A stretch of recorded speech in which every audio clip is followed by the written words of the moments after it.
PCMC news, सत्याला शब्दाची धार।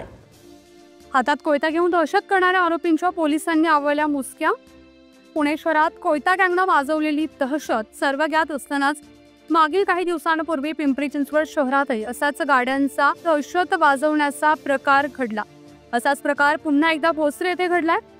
अशाच गुन्हेगारांना वेळीच जबर बसवणं आवश्यक असून त्यांच्या वेळेस बंदोबस्त पोलिसांनी करावा अशी मागणी परिसरातील नागरिकांकडून होत होती।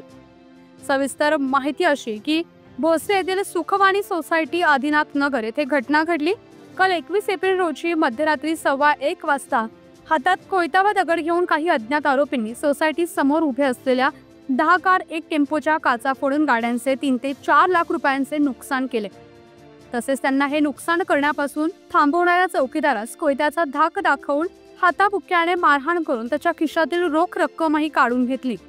फिर्यादी चौकीदार अमरसिंग मनबहादूर थापा, सुखवाणी बाग, आदिनाथ नगर, भोसरी यांनी फिर्याद दिली असून वरील अज्ञात आरोपी विरुद्ध भोसरी पोलीस स्टेशन येथे 138/2025 भारतीय न्याय संहिता कलम 309(6)(3)(5) क्रिमिनल लॉ अलाइनमेंट ऍक्ट 3(7) प्रमाणे गुन्हा दाखल केलाय। या प्रकरणी पोलिसांनी मोठ्या शिताफीने आपले चक्र फिरवत या प्रकरणी आरोपी असणाऱ्या 5 जणांना ताब्यात घेतलं असून त्यापैकी 1 आरोपी हा अल्पवयीन आहे, तर 4 आरोपी यांची नावे पुढील प्रमाणे। आरोपी क्रमांक 1 करण बाळू ससाणे, वय वर्ष 20, राहणार महात्मा फुले नगर, चिंचवड, पुणे। आरोपी क्रमांक 2 संकेत दत्तात्रय फडर, वय वर्ष 20, राहणार आदिनाथ नगर गार्डन जवळ, भोसरी, पुणे।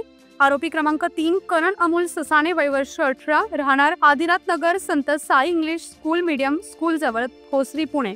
आरोपी क्रमांक 4 प्रेम रवी गिरी, वय वर्ष 18, राहणार वामनराव गव्हाणे पार्क, आदिनाथ नगर, गव्हाणे वस्ती, भोसरी, पुणे अशी आहे।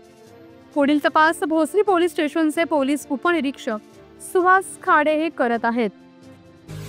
पुणे तसेच पिंपरी चिंचवड परिसरातील महत्त्वाच्या बातम्या पाहण्यासाठी आजच आमच्या डिजिटल PCMC न्यूज चॅनलला सबस्क्राइब करा आणि बेल आयकॉन प्रेस करा।